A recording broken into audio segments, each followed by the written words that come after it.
Hello, I'm Dr. Sharon Saline, and thank you so much for joining me for this session at the Science Technology Central Conference. And thank you, of course, to the organizers for inviting me to present. I'm going to share my screen so we can get started.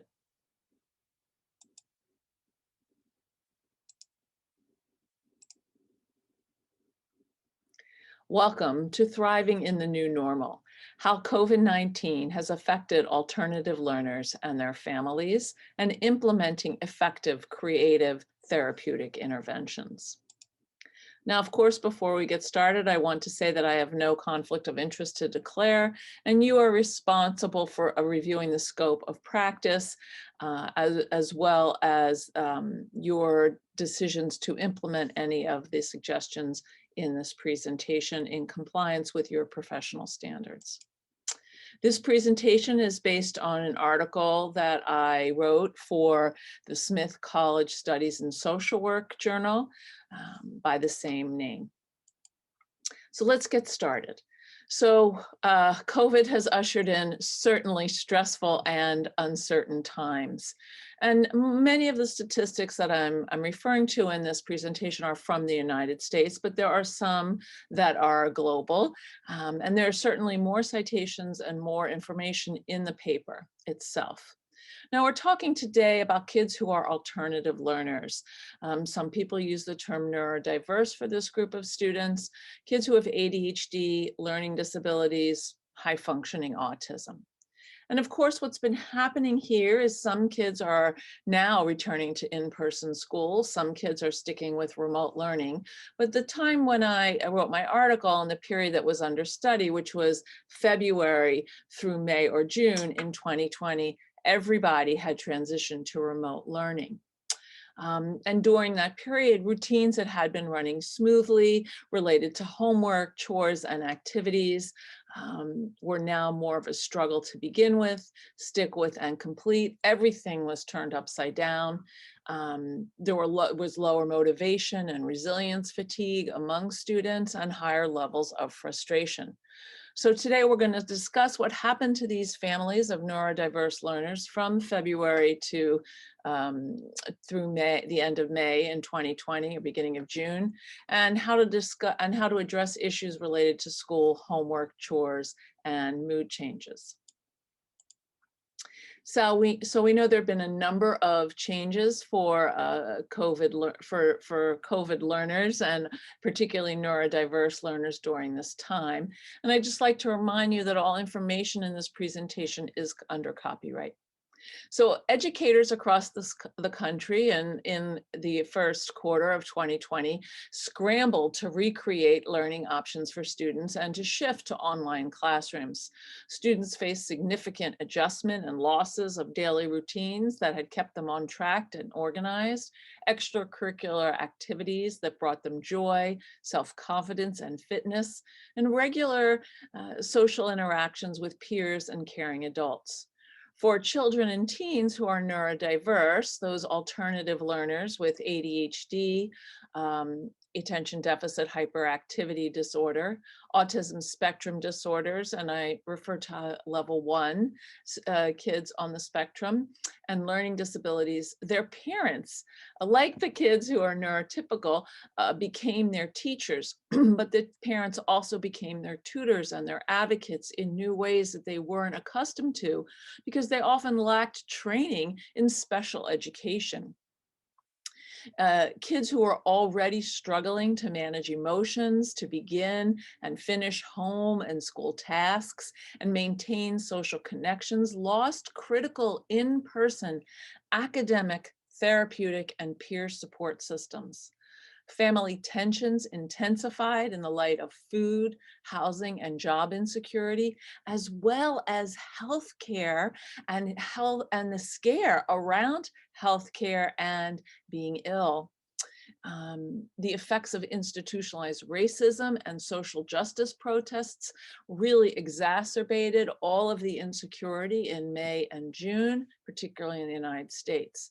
So this increased anxiety, higher levels of reactivity, and persistent disappointment due to missing out on activities that were beloved further complicated family relationships. What did kids have to say about this time?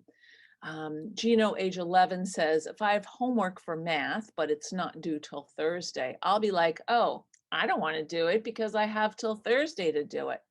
My grandma tells me, get all your work done at the beginning of the week, and then at the end of the week, you'll have free time, but I never do. Finn, age 15, says, I wait until the last minute or not do it at all. When I start, I work straight through. I'm talking about last minute, like the period before, not even the night before, an hour before. I don't do as good a job, and I know that I'm crunched for time, but I can't seem to change this. Ashley, age 13, says, I try to do everything as quickly as I can so I have time for other fun things. And Margot, whose son Devin was age 10, described hybrid and remote learning as not having to go to school and deal with other kids was much less distracting for my son, Devlin, who's 10 with ADHD and ASD. He liked being able to see and talk to the kids in the online classes or play video games when he wanted. He could moderate the contact. Sam, father of Jake, age 13, said, remote learning was awful. My son's ADHD got the best of him. He is 13 and he defaulted to flight mode in regards to assignment completion, resorted to lying that he was doing things when he wasn't. So there was a whole range of emotions and behaviors related to learning during this time. And of course, we know that learning school is often the most challenging area for neurodiverse students. There's a failure mentality that they hold on to. Ugh, I couldn't do it before, why do it now? And they expect to hear negative comments about themselves. And so they lack confidence about their abilities, and it's harder for them to shift and make changes as what was required when everybody transferred to homeschooling. So let's look at some key COVID statistics. While employment rose during this period, job losses remained impressive, with unemployment hovering around 13%. Those unemployment figures from the United States disproportionately affected Black and Latinx men and women, immigrants, young adults, and people with less education.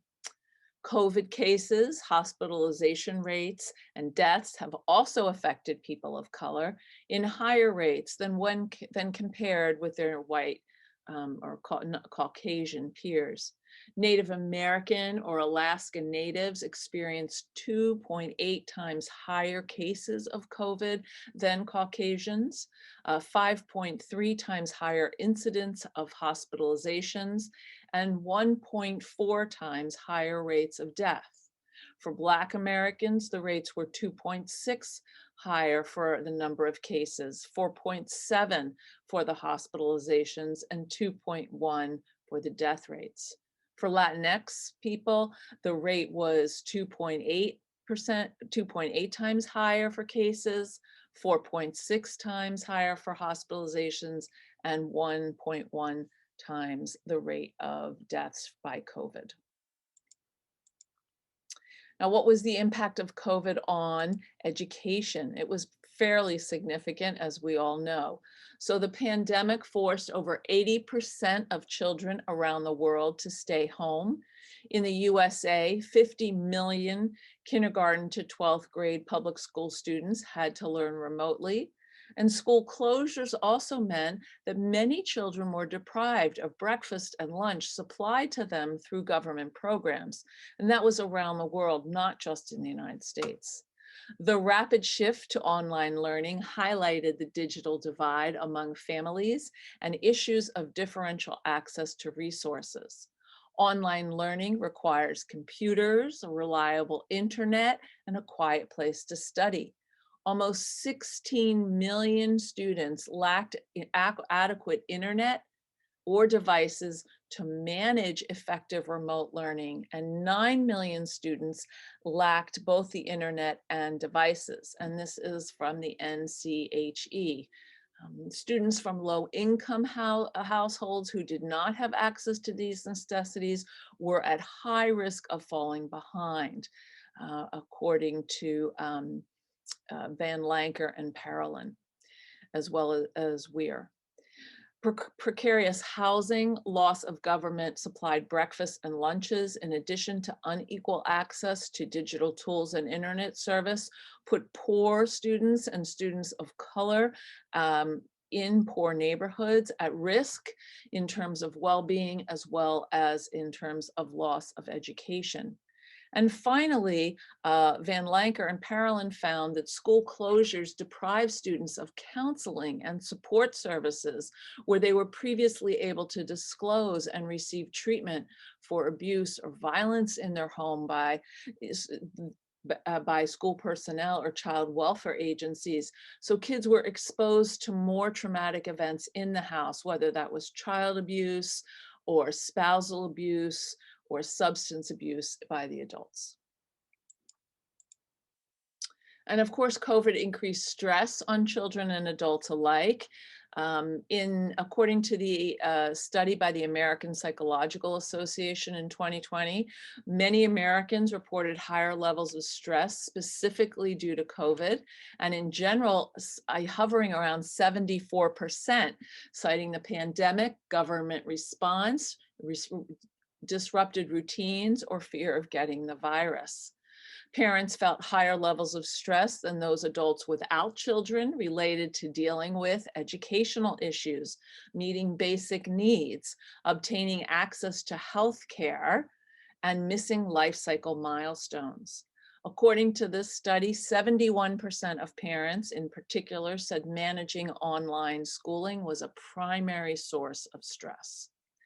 In an APA follow-up study conducted from mid-May to June after the deaths of George Floyd and Breonna Taylor and others, and the social and political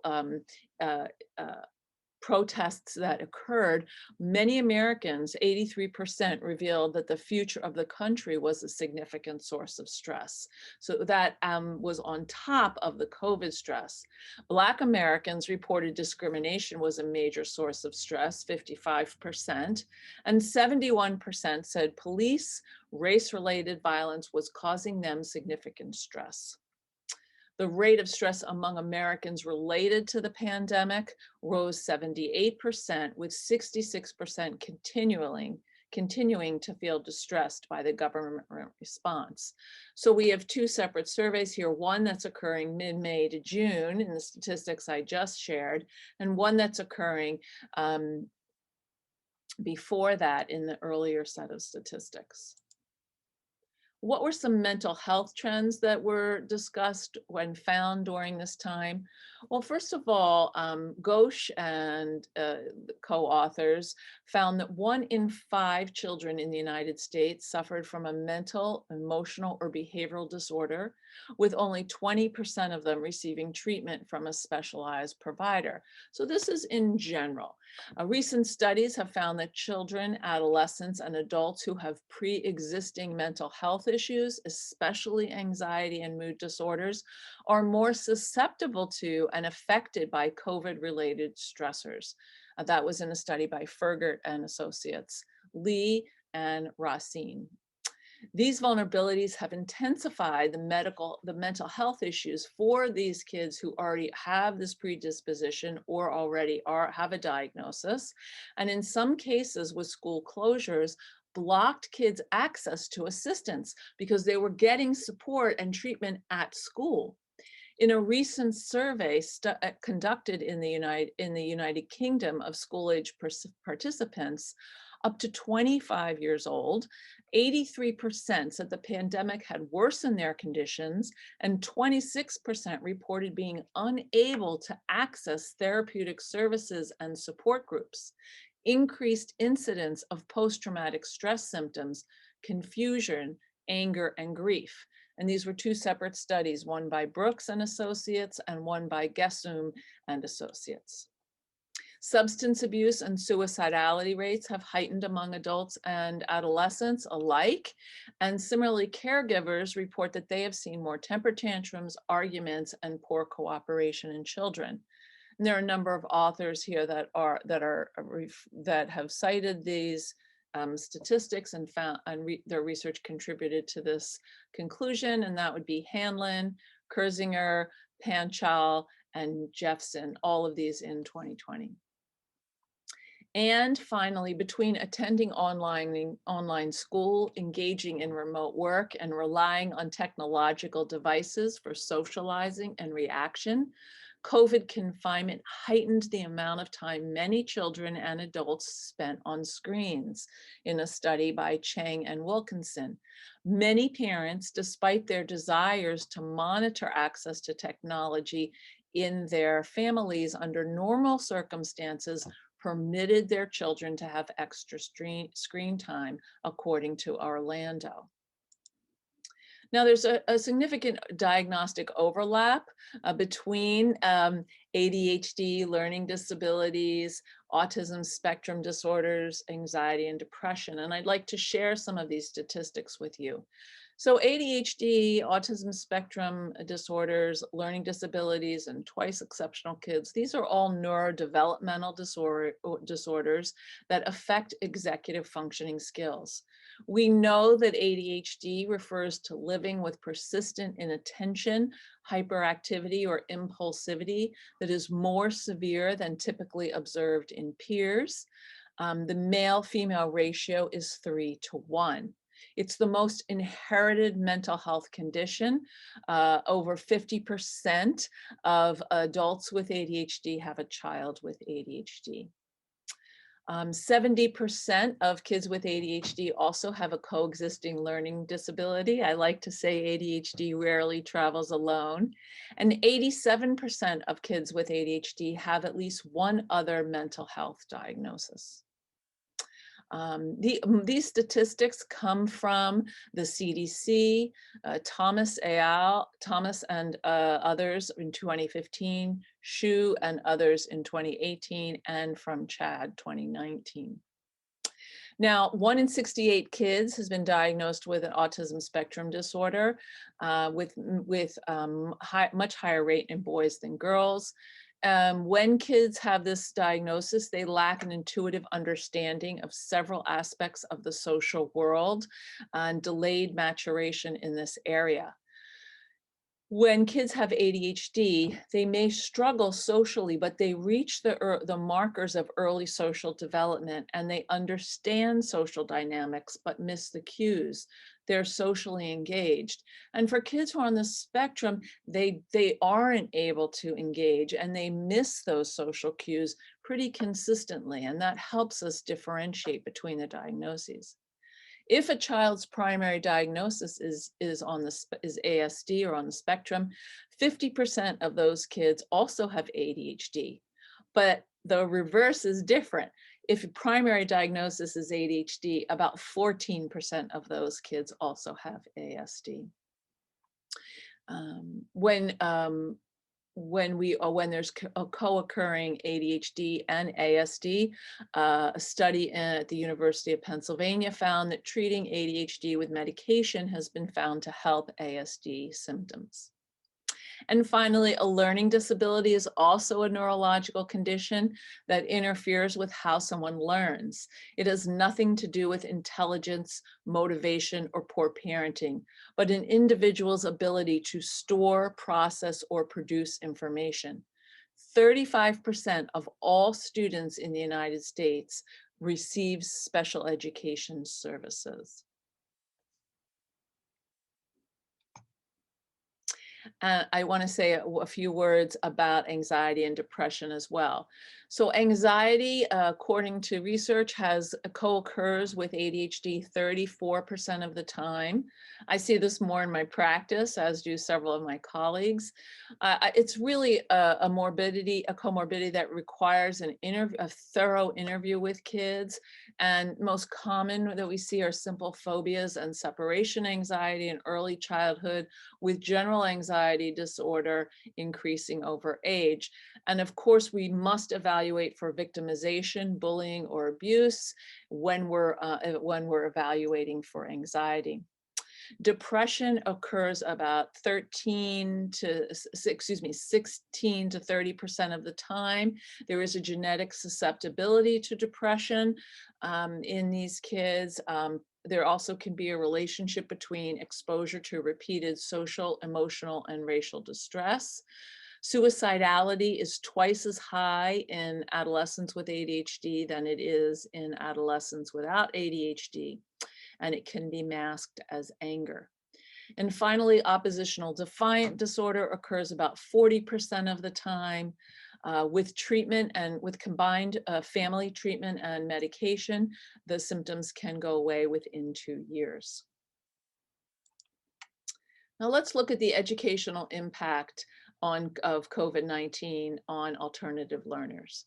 So 80% of these students rely on school-based services, including engagement with special education teachers, counseling services, nutritional programs, and special technologies that were either no longer available to them when schools closed or did not translate well onto online platforms.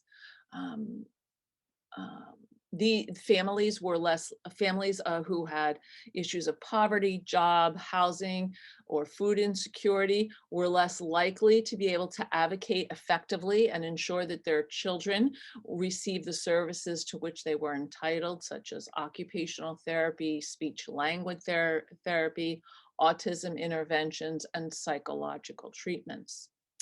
A lack of access to necessary digital equipment and internet services disproportionately impacts children from lower socioeconomic groups. And when these youth also deal with ADHD, ASD, or learning disabilities, the disadvantages in learning intensify.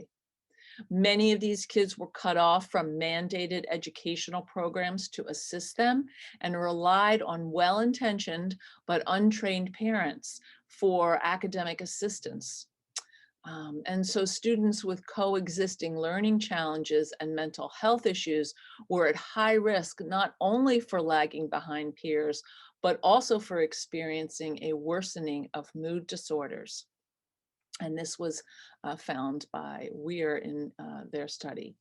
Executive functioning challenges related to weak emotional regulation and working memory for these students may have distorted their fears and their capacity to process information about COVID-19, producing additional crisis-oriented and harmful stress.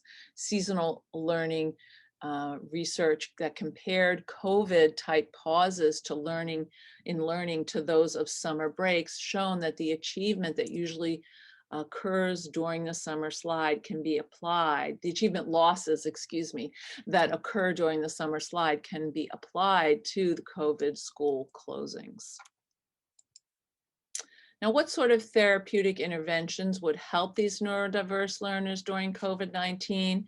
And this is based on my 5 C's approach that I detail in my book, also in the article, which is how to assist all neurodiverse learners to start things, stick with tasks, and finish them even when the going gets rough. Because when you offer choices and negotiate collaborative solutions, adult frustration goes down and kids' sense of competency increases. So this approach is based on a foundation of strength-based thinking and attentive awareness to strategize together solutions to common challenges for living with executive functioning weaknesses. There are 5 C's to this approach. The first one is self-control. Adults manage themselves first so they can act effectively and teach kids with ADHD to do the same. The second is compassion. Meet your child where they are, not where you expect them to be. And this lies at the heart of positive parent-child alliances. Collaboration, working together for solutions in ways that include negotiation and compromise. Punishment just doesn't work. It's been found not to work over and over again in the research. So we want to use incentives. And when we listen to kids' ideas and we respect their input, we increase their buy-in because they're now participating. And that's our goal. Of course, the adults are still the parent, but we want the kids to feel like they have a say. Consistency, stick with plans more often than not, allow for exceptions, not perfection. You want to foster cause and effect learning and resiliency, and this relies on efforting, which is the process of trying, maybe succeeding, maybe not succeeding, regrouping and trying again, the fundamentals of a growth mindset. Many of these kids find predictability not just comforting, but it helps them organize themselves. And routines in particular foster those all-important executive functioning skills that these kids really need. In terms of celebration, we want to notice and acknowledge what's working by continuously offering words and actions of specific encouragement, praise, and validation. This is very important because Dr. Barbara Fredrickson and her colleagues at the University of Pennsylvania found, and she wrote about this in her book called Positivity, that the ideal positivity ratio are 3 positives for every negative. And many of these kids experience 1 positive for 10, 20, or 30 negatives a day. And I know this because I talk all around the world about ADHD and these 5 C's. And I ask parents and I ask kids, what do you think the ratio is in your life? And sometimes it's as high as 30 or even more for kids, because they ask me, Dr. Sharon, is it what I say to myself or what someone says to me? And when it's both, it goes up. So what are some practical interventions for schoolwork and home learning? First of all, we want to put away distractions. So we want to help our kids focus by putting their phone or their toy somewhere else, to having a timed period of work. Figure out how long a child can actually focus and concentrate and set the work period for that amount of time. Maybe it's 15 minutes. Then they get a 2-minute stretch and snack, body break. Then they do another 15 minutes. Then maybe they're done. And then they can then they have a chance with good cooperation and participation to earn back their favorite distraction. Determine the order of work with these kids. People work in different orders. Some people like to do something easy and then something hard and then finish with something medium. If kids are taking medication, sometimes they want to do the hard thing first to get it out of the way while the medication is still in their system. Ask kids, what is hard for you? What is easy for you? What order do you like to do your work? And then assign their tasks and create this order. Put all of their social media on a different browser and minimize that browser. Reduce notifications for things that are not actually what they're working on. There are a couple of great apps to help kids focus, and so I encourage you to check that out. And the final thing is that we want to plan for highly interactive synchronous learning. So because these kids really need feedback, asynchronous learning is a disaster for most of them. They need to actually have someone talking to them, have a breakout room, have a one-on-one with an instructor. This is very important for them because that feedback, that immediate feedback, keeps them going and lets them know they're on the right track. And how about some tools for reducing anxiety and building confidence? So these are kids who find predictability comforting, and routines foster the all-important executive functioning skills that they need. So they also help build resilience. Marlon, age 15, says, when I go to bed on a school night, I have to do something in a certain order or I feel like my whole night's messed up, or I'm just not going to do it right. I have to do my work, I have to put my do-rag on, then do my chores, then go to bed. If I put my do-rag on first, everything is messed up. Then I'm either going to play on the phone too long or I'm not going to go to sleep on time. That's how I stay focused. So you want to talk to kids about routines that make sense to them, routines that you, the adult or the adult you're working with, can keep track of, and how to stick with a plan more often than not. You know, obviously there will be exceptions. That's fine. We're aiming for steadiness, not perfection. And set realistic goals. Focus on maintaining supports for what's going well and what needs some support, with occasional help, and what really needs a lot of support. So we want to have different levels of activities, different levels of studying, and figure out where you're going to play, where you're going to encourage an adult to participate. Okay, things that need a lot of support have to occur at a time when an adult is present. These kids need scaffolding, and that scaffolding has to stay in place longer than you might think. And how do you know when to remove the supports? When most of the time they're doing the activities on their own and asking less and less of the adult. Finally, I think it's really important during COVID not to compare kids to who they were before this, and to write things down. If your kid is a reader, they can read the list. If your kid does not read, use pictures. Help them organize themselves. This is very useful because we want to refer kids back to the list instead of referring to the parent to tell them what to do.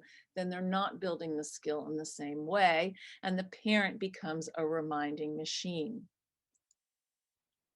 Thank you so much for joining me. I'd like to leave you with a wonderful quote from B.B. King, the musician, who says, "The beautiful thing about learning is that no one can take it away from you." So in this short talk, I hope that I did outline for you some of the themes from my article, describe the 5 C's approach, and give you some tips and tools for managing specific situations. I highly encourage you to get a copy of my article and check it out so that you can read more about this topic.